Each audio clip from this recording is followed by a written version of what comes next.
एक गांव में एक आदमी रहता था। टोपी बेचना उसका काम था। अपने गांव के साथ ही वह आसपास के दूसरे गांवों में भी घूम घूम कर टोपियां बेचा करता था।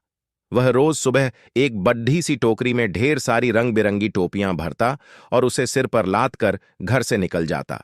सांझ ढलले सारी टोपियां बेचकर वह घर वापस आता था। एक दिन अपने गांव में टोपियां बेचने के बाद वह पास के एक दूसरे गांव जा रहा था। दोपहर का समय था।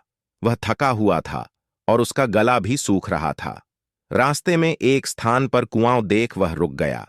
कुएं के पास ही बरगद का एक पेड़ था, जिसके नीचे उसने टोपियों की टोकरी रख दी और कुएं से पानी निकालकर पीने लगा।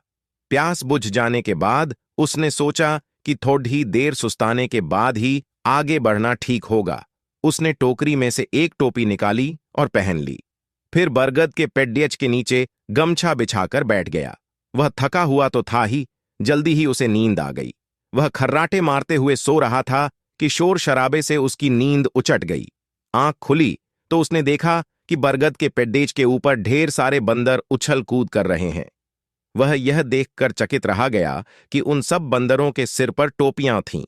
उसने अपनी टोपियों की टोकरी की ओर दृष्टि डाली तो सारी टोपियां नदारद पाई। चिंता में वह अपना माथा पीटने लगा।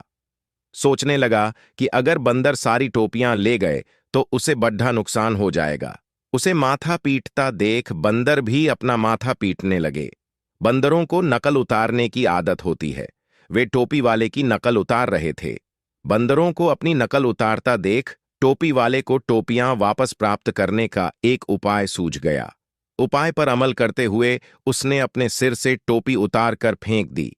फिर क्या था, बंदरों ने भी अपनी अपनी टोपियां उतारकर फेंक दी। टोपी वाले ने झटपट सारी टोपियां टोकरी में इकट्ठी की और आगे की राह पकड़ डी ली। सूझबूझ से हर समस्या का हल निकाला जा सकता है।